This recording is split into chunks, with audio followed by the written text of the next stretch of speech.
ladies, my name is Heather. And I'm Cheryl. We serve on the Tessera leadership team and would like to introduce the word of the week. Hi, my name is Jennifer Starr, and I want to talk to you today about my story. Maybe, hopefully, it will give you some hope and some courage and some peace, because there's so many people out there that are hurting, that don't know of a way out. They struggle internally, mentally, physically. They turn to things. They've been broken. They've been hurt. They've been disappointed.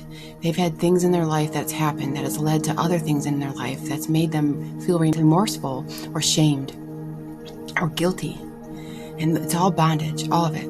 I used to always think, well, if this person wouldn't do that to me, then I wouldn't feel like this. And I wouldn't be like this. It's just such a wrong way to think about it, because God wants us to love everybody, even the people that are unlovable. There's no reward in loving somebody that's lovable. But God says there's a reward in loving the unlovable. That's what He's called us to do, is love the unlovable. And God changes you into something beautiful.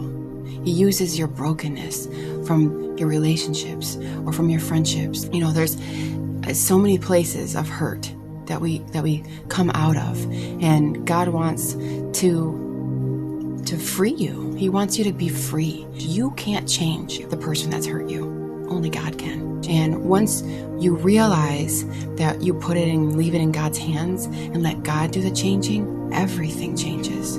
I was a fixer. I'm a fixer. And I used to think that if I just tried harder, did better, I could fix the things that were broken in my life. But it was exhausting. I was exhausted.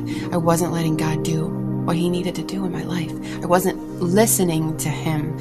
And as He tried to help me move forward and move out of it and have peace and love and comfort and joy and all the things that we so desire in our lives, Satan uses our mind. There's so many lies that he says to us in our head, and that's how he keeps us chained. It's not the person or the thing or the object or whatever it is in your life that's causing you grief.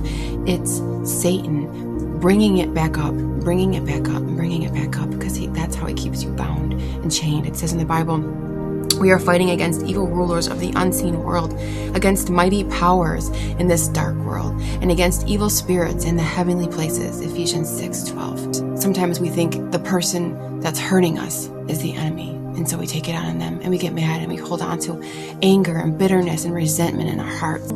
Satan will use people in your life, especially the ones that are closest to you, to try to trip you up, because he knows the power you possess once you are unleashed from the hurt. And if he can keep you where you are, stuck in this place, you can't be a tool. You can't be used. Your testimony can't help anybody else who's going through what they're going through. It's not until you release it to God. I know the plans I have for you, declares the Lord.